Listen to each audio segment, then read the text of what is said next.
Puji Tuhan, Shalom Bapak Ibu Saudara yang terkasih di dalam Tuhan. Kita patut bersyukur pada pagi hari ini Tuhan masih memberikan kita kesempatan untuk sama-sama kita melakukan aktivitas kita.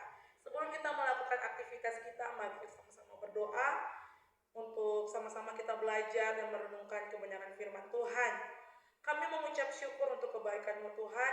Terima kasih untuk sepanjang malam hari dalam penjagaan-Mu, dalam peristirahatan kami ya Tuhan. Bahkan Engkau bangunkan kami dengan tubuh yang sehat pada pagi hari. Semua bukan karena kemurahan dan kasih kami Tuhan, tapi semua karena kemurahan-Mu di dalam hidup kami. Terima kasih Bapa, terima kasih. Sebelum kami melakukan aktivitas kami mau membaca dan merenungkan kebenaran firman-Mu. Berfirmanlah dalam hidup kami, menjadi kekuatan sepanjang hari ini. Terpujilah nama Tuhan kekal selama-lamanya. Hanya di dalam nama Tuhan Yesus. Haleluya. Amin. Puji Tuhan, pada saat pagi hari ini sama-sama kita belajar kebenaran firman Tuhan, renungan firman Tuhan. Tema kebenaran firman Tuhan adalah bagaimana cara agar sukacita itu ada di dalam setiap kehidupan kita. Di dalam bacaan Efesus 2 ayat yang ke-10.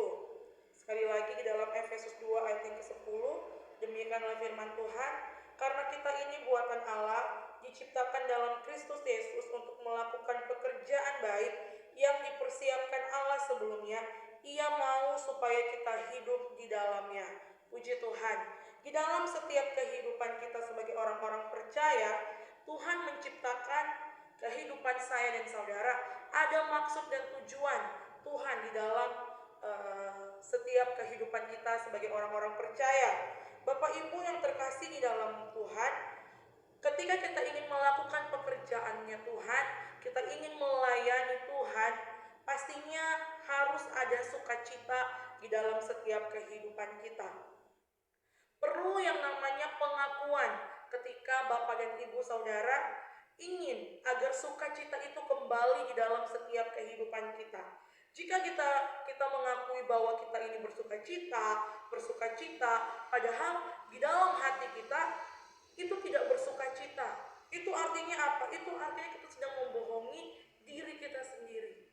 Kita sedang menipu diri kita sendiri.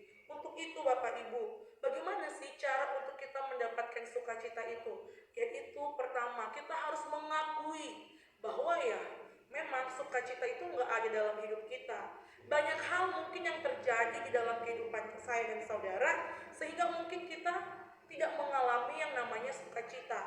Entah itu masalah pribadi, mungkin masalah sesama teman, masalah keluarga, terlebih mungkin masalah kita dengan teman-teman sepelayanan kita, komunitas kita, yang membuat damai sejahtera itu, yang membuat sukacita itu tidak ada di dalam diri kita. Untuk itu Bapak Ibu, kita mau belajar untuk menganalisa, untuk mengakui setiap apa yang menjadi beban di dalam setiap kehidupan saya dan saudara.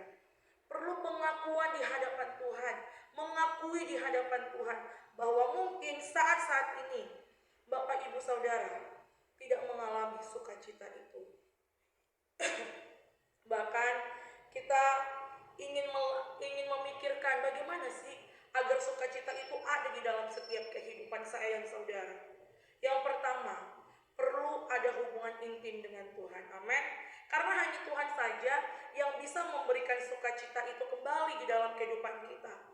Manusia akan mengecewakan kita, pasangan kita pun, orang-orang kepercayaan pun, kita pun bisa mengecewakan kita, bisa mungkin menghilangkan sukacita di dalam diri kita, mungkin karena perkataannya, perilakunya, yang mungkin membuat kita tidak bersukacita lagi. Untuk itu tetap memiliki hubungan yang baik dengan Tuhan. Mengawali setiap kehidupan kita dimulai dari Tuhan. Apapun yang kita kerjakan, apapun yang kita ingin lakukan, kita ingin berkumpul mungkin bersama keluarga, kita mungkin ingin berkumpul bersama komunitas kita, perlu mengutamakan Tuhan dalam segala hal. Apa?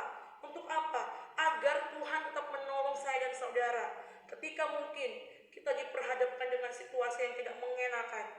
Tetap sukacita itu ada di dalam diri kita. Karena apa? Karena kita tidak memandang perkataan manusia, kita tidak memandang perilaku manusia, tetapi kita tetap fokus menyerahkan kehidupan kita, kita tetap fokus kepada Tuhan, tetap mengikuti setiap apa yang Tuhan inginkan di dalam setiap kehidupan saya dan saudara. Untuk itu mari Bapak Ibu, kita mau belajar karena kasih karunia Tuhan, kehidupan saya dan saudara ada sampai pada hari ini. Untuk itu biarlah renungan singkat kebenaran firman Tuhan ini pagi ini datang kepada kita, bahwa senantiasa bersukacitalah di dalam setiap pergumulanmu, bersukacitalah di dalam situasi yang tidak mengenakan sekalipun, dan tetap mengandalkan Tuhan di dalam kehidupanmu. Tetap percayakan kehidupanmu kepada Tuhan, maka engkau ketika mungkin ada perkataan orang, perilaku orang, itu tidak akan pernah menghilangkan damai sejahtera, menghilangkan sukacitamu di dalam kehidupanmu. Karena apa? Karena Tuhan lebih besar di dalam kehidupan kita. Puji Tuhan, biar renung kebenaran firman Tuhan ini menguatkan kita, mengingatkan kita bahwa senantiasa selalu mengutamakan Tuhan di dalam segala hal. Puji Tuhan, mari kita berdoa. Kami mengucap syukur Tuhan, firman Tuhan datang pagi hari ini mengingatkan kami untuk selalu mengutamakan Tuhan di dalam setiap kehidupan kami. Tuhan, kami meminta sukacita Tuhan ada di dalam diri kami. Kami meminta damai sejahtera Tuhan ada di hidup kami. Ketika kami melangkah keluar dalam pekerjaan kami, dalam komunitas kami, dalam apapun yang kami lakukan, kami tidak akan tergoyahkan, kami tidak akan sedih, kami tidak akan dikecewakan. Karena apa? Karena kami mempunyai Allah yang luar biasa di dalam hidup kami. Sepanjang hari ini Tuhan, kami akan melakukan aktivitas kami. Mari Engkau berkati keluar masuk kami, kemanapun kami pergi dan berada. Tuhan yang menyertai, Tuhan yang memberkati. Ampuni setiap dosa kesalahan kami, hanya di dalam nama Tuhan Yesus. Haleluya, amin. Terima kasih, Tuhan Yesus memberkati.